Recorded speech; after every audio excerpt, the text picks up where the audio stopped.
बढ़ते हैं उस अत्यंत गौरवपूर्ण क्षण की ओर। आज के कार्यक्रम के मुख्य अतिथि, हम ससम्मान उन्हें मंच पर आमंत्रित करते हैं कि वे हमारा मार्गदर्शन करें। आज के मुख्य अतिथि माननीय पुष्कर सिंह धामी जी। भारत माता की, भारत माता की। उत्तराखंड सीएसआर डायलॉग के इस कार्यक्रम में अभी हम सब लोगों ने जिनका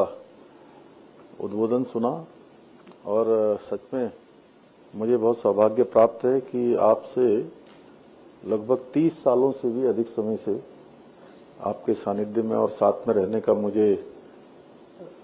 विद्यार्थी जीवन में काम करने का सौभाग्य प्राप्त हुआ है। आज के कार्यक्रम के मुख्य अतिथि, मुख्य वक्ता, अखिल भारतीय प्रचार प्रमुख, राष्ट्रीय स्वयंसेवक संघ आदरणीय Sunil Ambekar ji, country head Toyota Vikram Gulati ji, Munish ji कार्यकारी निदेशक एक्सिस बैंक, विनय शंकर पांडे जी सचिव उद्योग, सुरेंद्र मित्तल जी हमारे यहाँ के अभिभावक, संजय जी प्रांत प्रचारक प्रचार प्रमुख, हमारे रामनगर के लोकप्रिय विधायक आदरणीय दीवान सिंह बिष्ट जी, भगीरथ लाल चौधरी जी, प्रोफेसर सुरेखा डंगवाल जी, सुनील जी और अभिषेक जी, और सभी यहाँ पर उपस्थित, मैनाली जी जिन्होंने इसका सरकार की तरफ से भी ये पूरा सीएसआर का देखते हैं, और विभिन्न संस्थानों से आए हुए सभी हमारे प्रतिनिधिगण, उद्योग जगत से आए हुए और शिक्षा जगत से आए हुए, और सीमांत से सीमांत क्षेत्र अभी धारचूला और सारकोट जैसे 2 स्थान, दोनों ही हमारे 2 अंतर्राष्ट्रीय सीमाओं से लगने वाले जनपद हैं। एक धारचूला से हम आदरणीय भाई साहब सुनील जी ने और हमने संवाद भी किया, वहाँ के विद्यार्थीगण, सभी भैया बहन, सभी हमारे आचार्यगण, शिक्षकगण और आज सभागार में पधारे सभी हमारे अतिथिगण। मैं सबसे पहले तो आप सभी का आज इस मुख्य सेवक सदन में आने के लिए, पधारने के लिए मैं आप सबका हृदय से स्वागत करता हूं, आप सबका अभिनंदन करता हूं। और इस अवसर पर अभी जिन्होंने बहुत संक्षिप्त में, मैं कह भी रहा था भाई साहब का संबोधन, चूंकि मैं काफी लंबे समय से सुनता रहा हूं, अखिल भारतीय विद्यार्थी परिषद में भी और अन्य दायित्वों में भी, तो वो काफी बोल सकते थे, लेकिन उन्होंने बहुत कम शब्दों में गागर में सागर भरने का काम किया है। आज हमारे राज्य में पधारे हैं, हम सबका उन्होंने मार्गदर्शन भी किया है कि हम और कैसे और अच्छा कर सकते हैं। सुनील जी से, अभिषेक जी से और मैनाली जी आपसे भी साथ में भाई साहब ने अपेक्षा की है कि इस काम को और आगे बढ़ाना है। हम सबके प्रेरणा पुंज भी हैं भाई साहब, और लगातार हम सबका मार्गदर्शन करते हैं। मैं समस्त देवभूमि उत्तराखंड वासियों की तरफ से आपका उत्तराखंड पधारने पर हृदय से स्वागत करता हूं, आपका अभिनंदन करता हूं। साथ ही मैं इस विशिष्ट कार्यक्रम में उपस्थित देश की सभी प्रतिष्ठित कंपनियों एवं संस्थाओं के प्रतिनिधिगण, उपस्थित सभी विद्वज्जन और सभी प्रिय छात्र छात्राओं का भी स्वागत करता हूं, सबका अभिनंदन करता हूं। और हमारे लिए बहुत हर्ष का विषय है कि मुझे आज प्लेनेट स्कूल द्वारा आयोजित उत्तराखंड सीएसआर कार्यक्रम में आप सभी महानुभावों के बीच में एक बहुत ही मैं ये भी कहूंगा कि एक नया प्रकार का कार्यक्रम, इसको हम नवाचार भी कह सकते हैं भाई साहब, इस प्रकार का नवाचार किया और इस कार्यक्रम में हम सब एक दूसरे से मिल रहे हैं, संवाद कर रहे हैं। मैं सच में ये बहुत विशिष्ट है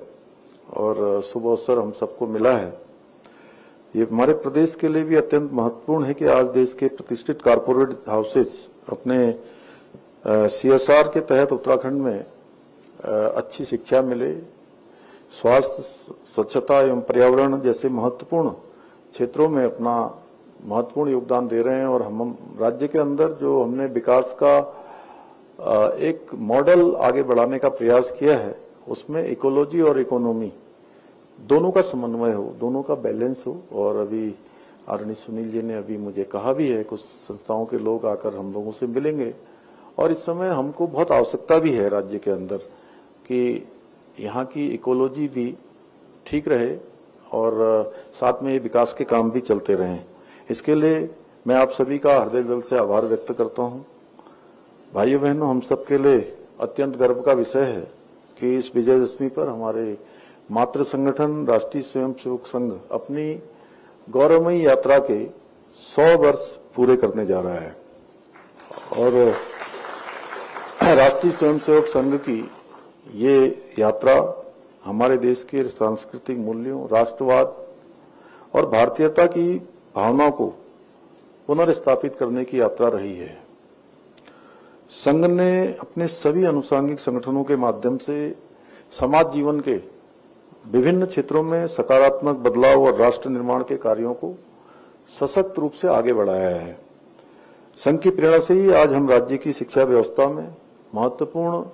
सुधार और नवाचार लाने की दिशा में ठोस कदम उठाने जा रहे हैं, जो न केवल विद्यार्थियों को गुणवत्तापूर्ण और आधुनिक शिक्षा प्रदान करने में सहायक सिद्ध होंगे, बल्कि उनके जीवन के उच्च आदर्शों को और नैतिक मूल्यों को विकसित करने में भी बहुत महत्वपूर्ण भूमिका निभाएंगे। आज मुझे बताया गया कि एक्सिस बैंक समूह के द्वारा जहां एक और राज्य के 24 विद्यालयों के डिजिटलाइजेशन के लिए एमओयू किया गया है, वहीं चूंकि हम लोग विधानसभा का जब भी ग्रीष्मकालीन सत्र होता है तो उससे लगा हुआ गैरसैंण से आगे भराड़ीसैंण है और भराड़ीसैंण के पास उसी के 4-5 किलोमीटर के रेडियस में एक ग्राम सभा है सारकोट। तो मैं जब वहां गया तो मैंने देखा कि उस गांव की महिलाएं बहुत अच्छा काम कर रही है, बच्चे बहुत अच्छा काम कर रहे हैं मधु पालन के क्षेत्र में, सब्जी उगाने के क्षेत्र में और दुग्ध उत्पादन के क्षेत्र में भी, और पूरी तरह से मद्य निषेध उन्होंने वहां पर किया गया है।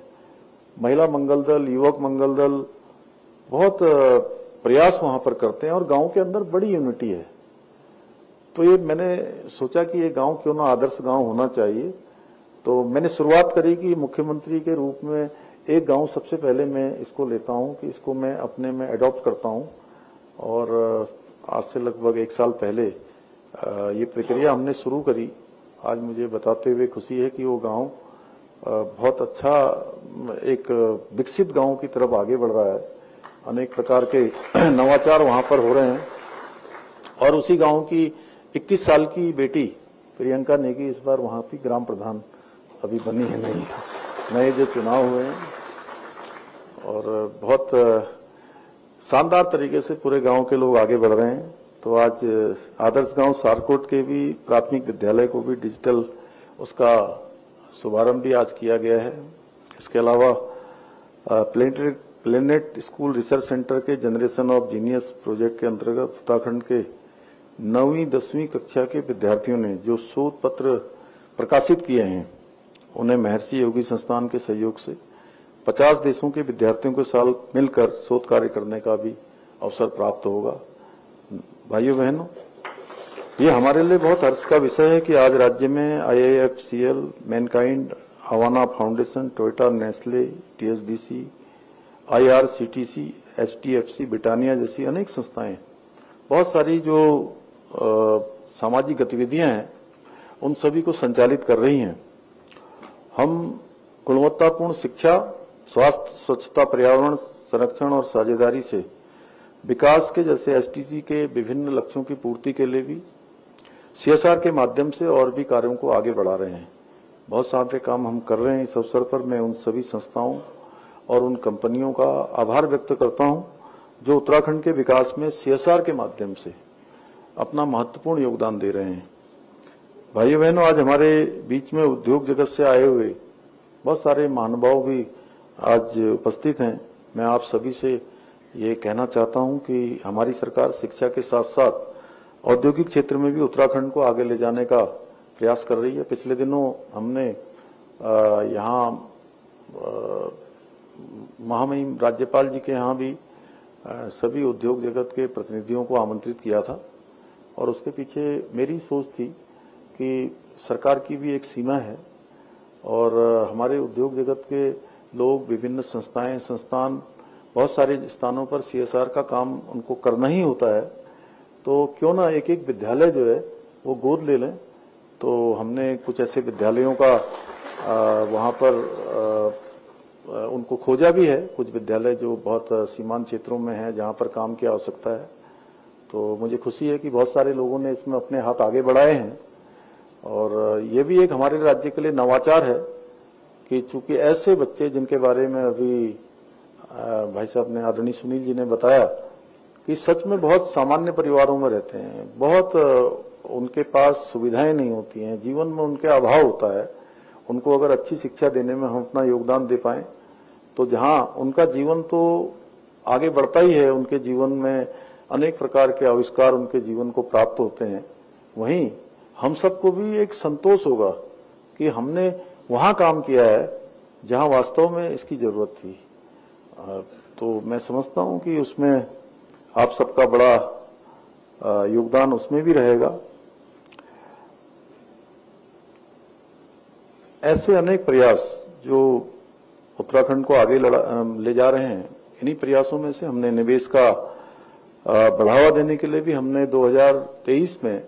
यही देहरादून में इन्वेस्टर ग्लोबल समिट का आयोजन भी यहां पर किया था और उसमें हमारे विभिन्न देशों से 50 से भी अधिक देशों के प्रतिनिधियों ने भाग लिया था, विभिन्न संस्थानों के लोगों ने भाग लिया और निवेश को बढ़ावा देने के लिए उन्होंने हमारे साथ 3,56,000 करोड़ के निवेशों के प्रस्ताव पर जो है करार किए थे, अपना समझौते ज्ञापन उन्होंने समझौता किया था और हमको इतनी उम्मीद भी नहीं थी कि यहाँ पर, चूंकि हमारा राज्य छोटा है और उद्योग के लिए हमारे 2-3 ही जिले हैं जहाँ पर उद्योग स्थापित हो सकते हैं, लेकिन जो हमारी अपेक्षा थी कि 2 लाख तक के भी MOU हो जाएंगे तो बहुत हैं, लेकिन 3,56,000 करोड़ के MOU केवल एक दिन में नहीं हुए। वो जहां जहां भी हम रोड शो करने गए उनमें सब में रोड शो में उन्होंने वहीं पर हमारे साथ MOU कर लिए, लेकिन इससे अच्छी बात ये हुई कि MOU तो हो जाते हैं, जैसे अक्सर ये था कि गुलाटी साहब आप जानते होंगे अच्छे से कि MOU हो जाते हैं, लोग यही कहते थे कि MOU हो जाते हैं लेकिन इसको धरातल पर नहीं उतारा जाता है, उतरते नहीं है। तो मुझे बताते हुए थोड़ी प्रसन्नता है आप सबको कि हमारे 1,01,000 करोड़ के MOU धरातल पर उतर गए। उसकी ग्राउंडिंग सेरेमनी भी हम लोगों ने पिछले दिनों आयोजित की थी, देश के आदरणीय गृह मंत्री जी उस ग्राउंडिंग सेरेमनी में उपस्थित हुए थे। इसके अलावा हमने राज्य में लाइसेंसिंग प्रोसेस को आसान बनाते हुए जहां एक और सिंगल विंडो सिस्टम की व्यवस्था को लागू किया है, वहीं औद्योगिक नीति, लॉजिस्टिक नीति, MSME नीति, स्टार्टअप नीति सहित 30 से अधिक नीतियों को लाकर हमने एक उद्योगों के और निवेश के लिए वातावरण तैयार करने का भी काम आगे बढ़ाया है। साथ ही हमने स्टार्टअप को बढ़ावा देने के लिए इंक्यूबेशन सेंटर की स्थापना करने के साथ ही स्टार्टअप्स को फंड उपलब्ध कराने के लिए 200 करोड़ रुपए का एक वेंचर फंड, इसकी भी व्यवस्था हमने की है। और हमारे इन्हीं सब प्रयासों का परिणाम है कि ईज ऑफ डूइंग में उत्तराखंड को अचीवर्स तथा स्टार्टअप रैंकिंग में लीडर्स की श्रेणी प्राप्त हुई है। साथियों, हमने प्रदेश के इतिहास में पहली बार IAS, IPS, PCS स्तर के अधिकारियों सहित 3 वर्षों में 200 से भी अधिक भ्रष्ट अधिकारियों और कर्मचारियों के खिलाफ भी कार्रवाई की है और इस शक्ति का और पारदर्शिता का सीधा लाभ हमारे उद्योग क्षेत्र के लोगों को मिल रहा है और उन्हें योजनाओं की स्वीकृति, जमीन आवंटन, औद्योगिक लाइसेंस तथा अन्य व्यावसायिक गतिविधियों में अनावश्यक अब जो बाधाएं होती हैं उन बाधाओं का सामना नहीं करना पड़ रहा है। आज के इस अवसर पर मैं पुनः आप सभी को आश्वस्त करना चाहता हूं कि हमारी सरकार उत्तराखंड को देश के अग्रणी इन्वेस्टमेंट फ्रेंडली स्टेट के रूप में स्थापित करने के लिए संकल्पित होकर काम कर रही है। भाइयों बहनों, शिक्षा क्षेत्र की यदि मैं बात करूं तो आदरणीय प्रधानमंत्री श्री नरेंद्र मोदी जी के मार्गदर्शन में हमारी सरकार प्रदेश में शिक्षा व्यवस्था को आधुनिक, व्यवहारिक और गुणवत्तापूर्ण बनाने के लिए निरंतर कार्य कर रही है और हमारी इसी नीति का परिणाम है कि देश में सर्वप्रथम नई शिक्षा नीति को लागू करने में भी हम सफल रहे हैं। हमने वर्ष 2022 में बाल वाटिका की शुरुआत करके प्रदेश में शैक्षिक क्रांति की शुरुआत की है और हमारी इस मुहिम को देश भर के विशेषज्ञों के द्वारा भी सराहा गया है। हमारी सरकार द्वारा क्वालिटी एजुकेशन सुनिश्चित करने के लिए सभी सरकारी विद्यालयों में एनसीईआरटी की पाठ्य पुस्तकें अनिवार्य की गई हैं। साथ ही राजकीय और सहायता प्राप्त विद्यालयों में कक्षा 1 से लेकर 12 तक के सभी छात्रों को और छात्राओं को निःशुल्क पाठ्य पुस्तकें उपलब्ध कराई जा रही हैं। हम जहां एक और उत्तराखंड के सरकारी और अशासकीय स्कूलों में 6वीं से लेकर 12वीं तक के कक्षा तक के मेधावी छात्र छात्राओं को मुख्यमंत्री मेधावी छात्र प्रोत्साहन छात्रवृत्ति योजना के माध्यम से प्रत्येक माह उनके प्रोत्साहन के लिए छात्रवृत्ति भी प्रदान कर रहे हैं। वहीं राज्य में बच्चों के व्यक्तित्व विकास के उद्देश्य से प्रत्येक विकासखंड के 10वीं और 12वीं के मेधावी छात्रों को भारत भ्रमण पर भेजने का भी हमने ये नवाचार प्रारंभ किया है। मुझे ये बताते हुए हर्ष हो रहा है कि पिछले दिनों राज्य में पहली बार 12वीं के व्यावसायिक छात्रों के लिए रोजगार मेलों का भी आयोजन किया गया, जिसके माध्यम से 146 विद्यार्थियों का अच्छी कंपनियों में सिलेक्शन हुआ है। इसके अतिरिक्त उत्तराखंड देश का पहला ऐसा राज्य बन गया है जहां बुनियादी शिक्षा के लिए राज्य पाठ्यचर्चा रूपरेखा तैयार की गई है। यही नहीं, विद्यालयों में विद्यार्थियों की रचनात्मकता को बढ़ावा देने के लिए बस्ता रहित दिवस को भी पाठ्यचर्चा में शामिल किया गया है। इसके अलावा हमारी विरासत पुस्तक के माध्यम से कक्षा 6 से लेकर 8 तक के छात्रों को भारत की संस्कृति, लोक परंपरा, देश और प्रदेश की महान विभूतियों से परिचित कराने का कार्य भी किया जा रहा है। हमने इस पुस्तक में उत्तराखंड राज्य आंदोलन के जननायकों की शौर्य गाथाओं को भी सम्मिलित किया है, जिससे आने वाली पीढ़ियां उनके बलिदान को समझ सकें और उनको राज्य के प्रति उत्तरदायित्व की जो भावना है वो विकसित हो सके। हमारी सरकार ने बच्चों के कौशल, उद्यमिता, भारतीय ज्ञान परंपरा को विकसित करने के लिए कौशलम कार्यक्रम भी प्रारंभ किया है। यही नहीं, सरकार द्वारा संघ लोक सेवा आयोग, एनडीए, सीडीएस आदि की लिखित परीक्षा पास करने वाले अभ्यर्थियों को साक्षात्कार की तैयारी के लिए 50,000 रुपए की वित्तीय सहायता भी प्रदान की जा रही है। साथ ही हमने राज्य में नकल माफियाओं पर अंकुश लगाने के लिए देश का सख्त नकल कानून भी लागू किया है, जिसके परिणाम स्वरूप पिछले 4 वर्षों में 25,000 से अधिक युवाओं को सरकारी नौकरी प्रदान करने में हमें सफलता प्राप्त हुई है। और इस कानून के लागू होने के बाद वर्ष 2022 के बाद से लेकर अब तक 100 से अधिक नकल माफियाओं को जेल की सलाखों के पीछे पहुंचाने का काम किया है। परंतु मैं आज, चूंकि ये विषय नहीं है, लेकिन फिर भी ये कहना चाहता हूं कि परंतु कुछ लोगों को ये रास नहीं आ रहा है कि आज हमारे युवा सरकारी नौकरियों में उनको अच्छे अवसर मिल रहे हैं। गरीब माता पिता के बेटे और बेटियों को पारदर्शिता और उनकी योग्यता, प्रतिभा, क्षमता के आधार पर उनको चयन का अवसर मिल रहा है। इसलिए युवाओं के भविष्य को अंधकार में डालने के लिए फिर से संगठित रूप से पेपर लीक कराने के षड्यंत्र भी यहाँ रचे जा रहे हैं। आप सबको पता होगा, 2 दिन पहले अगर कोई पेपर लीक होता है तो पेपर शुरू होने से पहले बाहर आ जाता है, लेकिन कोई एक ही व्यक्ति है और वो 4-4 जगह अलग अलग स्थानों पर उसने फार्म भरे हुए हैं पूरे योजनाबद्ध तरीके से। और उसके बाद पेपर अंदर से फोटो खींचते हैं और फोटो खींचने के बाद उसके कुछ पन्नों को बाहर डालकर 4:30 बजे तक, जब तक प्रक्रिया चलती है, वो किसी को बताते नहीं है और 4-4:30 बजे उस पर हंगामा खड़ा करते हैं। लेकिन पूरे राज्य के अंदर कहीं से और कोई दूसरी जगह 80,000 अभ्यर्थियों ने इसमें भाग लिया, कहीं पर इस प्रकार की बात नहीं आई। हम फिर भी उसकी जांच कर रहे हैं कहीं पर भी, क्योंकि हमारा ध्येय है कि हमारे युवाओं को, नौजवानों को, छात्रों को, विद्यार्थियों को हर कीमत पर न्याय मिलना चाहिए। उनकी प्रतिभा और योग्यता, प्रतिभा, क्षमता के आधार पर उनको चयन का अवसर मिलना चाहिए। उसी का परिणाम है कि राज्य बनने के बाद 21 सालों में कुल 16,000 नियुक्तियां हुई और पिछले 4 सालों में 25,000 का आंकड़ा सरकारी नौकरियों का हमारा पूरा हो गया है। पहले भी राज्य में अभी ये प्रयास किया गया, इसके नाम पर अराजकता जो फैलाने की कोशिश भी की है, लेकिन मैं आज स्पष्ट करना चाहता हूं कि हमारी सरकार नकल माफिया को जड़ से समाप्त किए बिना चैन से नहीं बैठेगी। ये हमारा अभियान है, ये अभियान हमारा निरंतर जारी रहेगा। भाइयों बहनों, उत्तराखंड देश का श्रेष्ठ राज्य बने, ये हमारा विकल्प रहित संकल्प है, उसको पूरा करने के लिए हम संकल्पबद्ध हैं। मेरा मानना है कि जब हम अपने छात्र छात्राओं को, सभी को, अपने नौनिहालों को, बच्चों को अच्छी शिक्षा दे पाएंगे, तभी हम इसमें सफल हो पाएंगे और तभी ये हमारा संकल्प पूरा हो सकेगा। मुझे पूरा विश्वास है आप सभी के सहयोग से हम उत्तराखंड को शिक्षा के क्षेत्र में अग्रणी राज्य के रूप में स्थापित करने में अवश्य सफल होंगे। इसी विश्वास के साथ आप सभी का धन्यवाद करते हुए और आदरणीय सुनील अंबेकर जी का, भाई साहब का यहाँ आगमन पर मैं आभार व्यक्त करते हुए, उनका धन्यवाद करते हुए और सभी छात्र छात्राओं के उज्जवल भविष्य की कामना के साथ अपनी बात को समाप्त करता हूँ। धन्यवाद।